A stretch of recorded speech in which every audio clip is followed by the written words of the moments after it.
नमस्कार। कक्षा 12 वाले समस्त प्रिय छात्रों, आप सभी अपना हिंदी विषय का प्री बोर्ड परीक्षा के लिए क्वेश्चन पेपर देख लीजिएगा। इस क्वेश्चन पेपर का समय 3 घंटे और पूर्णांक 80 अंक होने वाला है। आप सभी को इस क्वेश्चन पेपर का संपूर्ण उत्तर इसी वीडियो में मिलने वाला है। तो समस्त कक्षा 12 वाले प्रिय छात्रों, आप सभी इस क्वेश्चन पेपर को सिर्फ आईएमपी समझकर या मॉडल पेपर समझकर पढ़ लेवे, क्योंकि आपकी परीक्षा के पेपर में भी बिल्कुल इसी प्रकार के प्रश्न आ सकते हैं। तो सबसे पहले आप सभी को यहाँ पर कुछ निर्देश दिए गए हैं, इनको पढ़ लीजिएगा। इनको पढ़ने के बाद इस क्वेश्चन पेपर का आपका पहला प्रश्न दिया, जिसमें सही विकल्प का चयन कर आपको लिखना होगा, जो आपकी परीक्षा में 6 नंबर के पूछे जाने वाले हैं। जैसे कि आपका पहला दिया है, फिराक गोरखपुरी के अनुसार घुटनों में लेकर मां बच्चे को क्या करती है। तो पहले में आप सभी को सही उत्तर लिखना होगा, स वाला कपड़े पहनाती है। दूसरा आपका दिया है, कौन सा रस हमारे मन में उत्साह का संचार करता है। तो दूसरे में आप सभी को सही उत्तर लिखना होगा, अ वाला वीर रस। तीसरा आपका दिया है, बख्तिन पाठ के रचनाकार है। तो तीसरे में आप सभी को सही उत्तर लिखना होगा, ब वाला महादेवी वर्मा। चौथा आपका दिया है, अपने मरे बिना स्वर्ग नहीं दिखता का अर्थ है। तो चौथे में आप सभी को सही उत्तर लिखना होगा, ब वाला विपत्ति में पड़े बिना अच्छा फल नहीं मिलता। पांचवा आपका दिया है, मराठी भाषा में लिखी जूझ कहानी का हिंदी अनुवाद किसने किया है। तो पांचवे में आप सभी को सही उत्तर लिखना होगा, स वाला केशव प्रथम वीर ने। और छठा आपका दिया है, रेडियो नाटक में निम्न में से क्या अनिवार्य है। तो छठे में आप सभी को सही उत्तर लिखना होगा, स वाला संवाद। संवाद आपको छठे का सही उत्तर लिखना है। अब आप सभी प्रिय छात्रों यहां से दूसरा प्रश्न देख लीजिएगा, जिसमें रिक्त स्थानों की पूर्ति कर आपको लिखना होगा, जो आपकी परीक्षा में 6 नंबर के पूछे जाने वाले हैं। जैसे कि आपका पहला दिया है, लिपा हुआ चौका अभी पड़ा है। तो पहले में आप सभी को सही उत्तर लिखना होगा, गीला। दूसरा आपका दिया है, जिन छंदों में वर्णों की गणना की जाती है वे छंद कहलाते हैं। तो इसमें आपको लिखना होगा, वर्णिक छंद कहलाते हैं। तीसरा आपका दिया है, पहलवान की ढोलक पाठ की विधा है। तो तीसरे में आप सभी को सही उत्तर लिखना होगा, कहानी। चौथा आपका दिया है, हालदार साहब अब भी नहीं समझ पाए, वाक्य में भी शब्द है। तो चौथे में आप सभी को सही उत्तर लिखना होगा, निपात शब्द। और पांचवा आपका दिया है, लेखक आनंद यादव की मां धूप में थाप रही थी। तो पांचवे में आप सभी को सही उत्तर लिखना होगा, कंडे। और छठा आपका दिया है, मुद्रण की शुरुआत में हुई। तो इसमें आपको लिखना होगा, जर्मनी। ठीक है। अब आप सभी प्रिय छात्रों यहाँ से सत्य या असत्य देख लीजिएगा, जो आपकी परीक्षा में 3 नंबर का प्रश्न पूछे जाने वाला है। तो आपका पहला दिया है, मधुशाला बचपन की प्रसिद्ध कृति है। तो पहला आपको लगाना होगा, बिल्कुल सत्य। ठीक है। दूसरा आपका दिया है, संदेह अलंकार के प्रयोग से अंत तक संशय बना रहता है। तो दूसरे में आप सभी को सही उत्तर लिखना होगा, बिल्कुल सत्य। देखो प्रिय छात्रों, आप सभी को इस क्वेश्चन पेपर में बताए गए सभी प्रश्नों को समझकर याद करना है। तीसरा आपका दिया है, लुट्टन बचपन में गाय चराता था। तो तीसरा आपको लगाना होगा, बिल्कुल सत्य।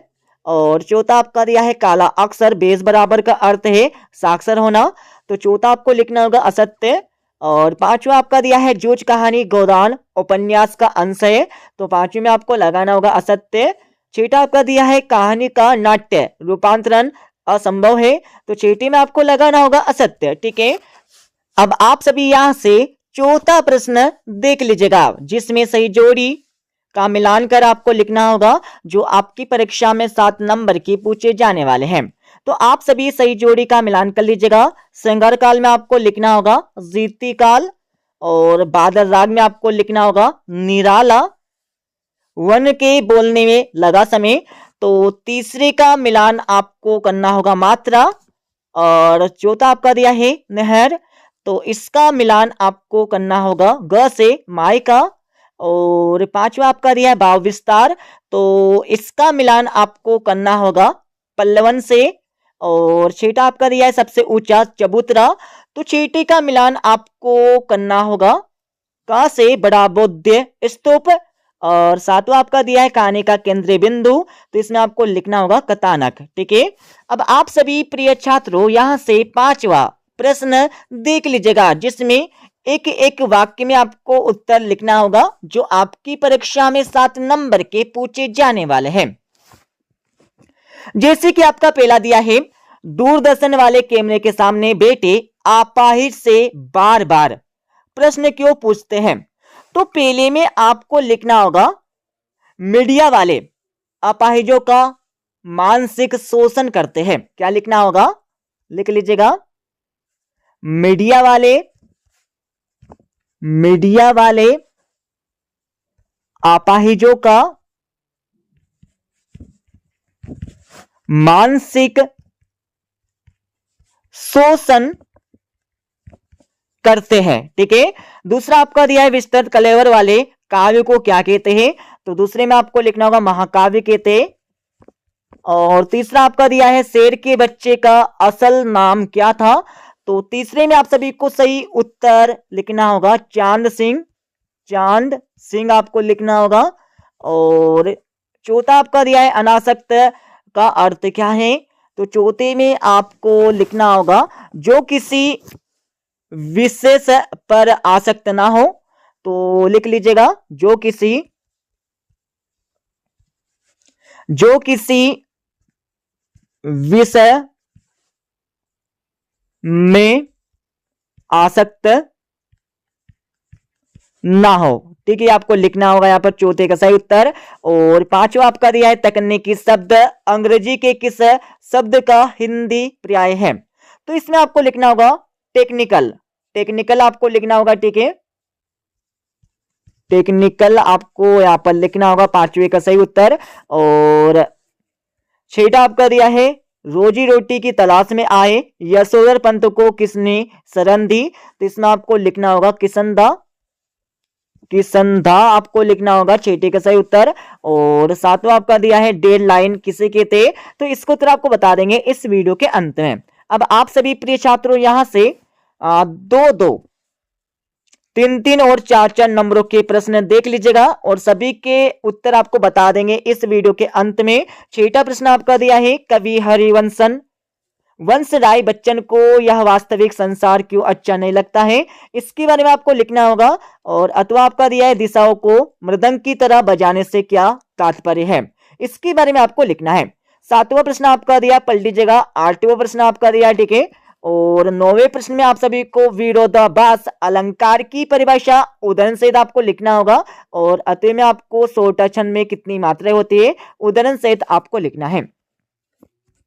10वें प्रश्न में आप सभी को निबंध किसे कहते हैं, किन्हीं दो निबंधकारों एवं उनके दो निबंधों के नाम आपको लिखना होगा। और अतः में आपको गद्य की विधाओं को प्रमुख एवं गौण विधाओं में वर्गीकृत करके लिखना होगा। 11वें प्रश्न में आप सभी को लेखक जिनेंद्र कुमार के अनुसार बाजार रूपन से क्या तात्पर्य है, इसके बारे में आपको लिखना है। और अथवा प्रश्न आपको दिया है, ठीक है, पढ़ लीजिएगा।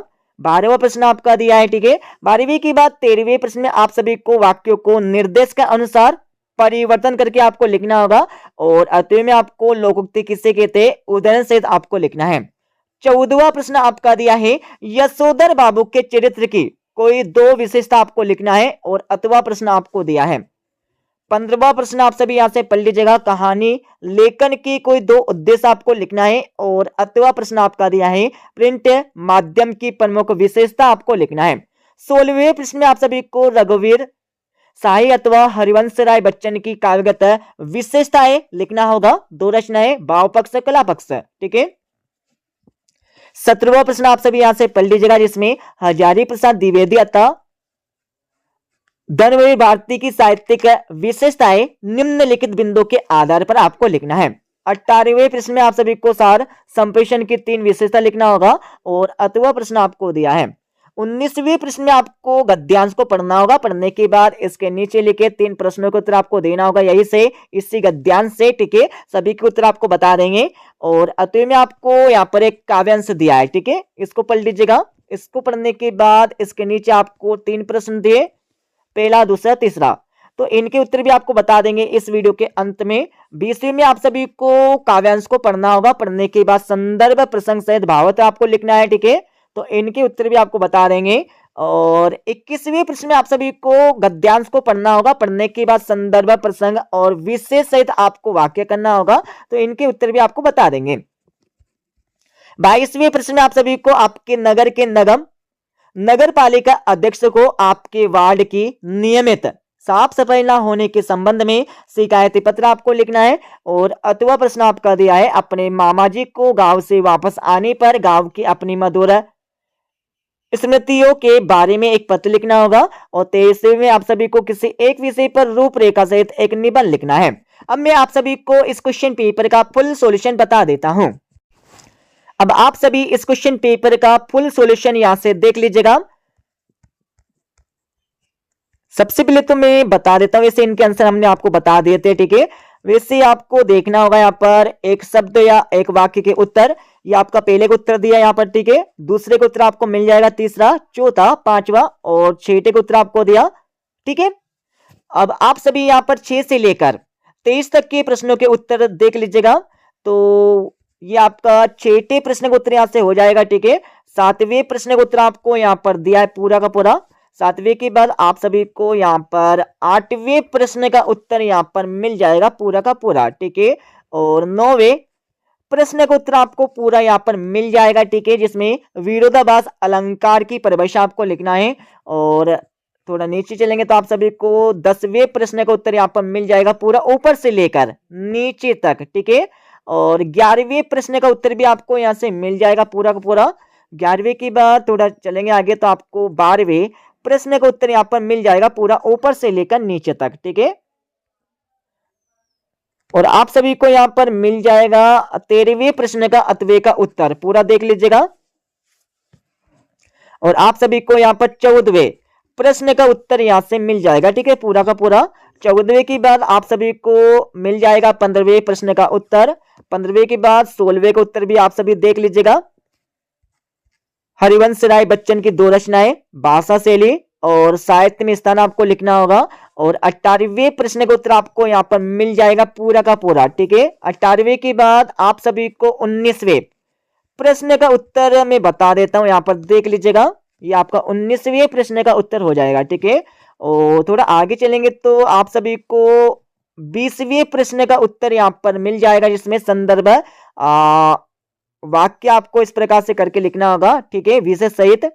और आप सभी को यहाँ पर 21वें प्रश्न का उत्तर यहाँ पर मिल जाएगा पूरा ऊपर से लेकर नीचे तक, जिसमें संदर्भ वाक्य इस प्रकार से आपको करना है, ठीक है। और आप सभी को यहाँ पर 22वें प्रश्न का उत्तर हो जाएगा यहाँ पर, जिसमें मोहल्ले की सफाई हेतु आवेदन पत्र आपको लिखना होगा इस प्रकार से।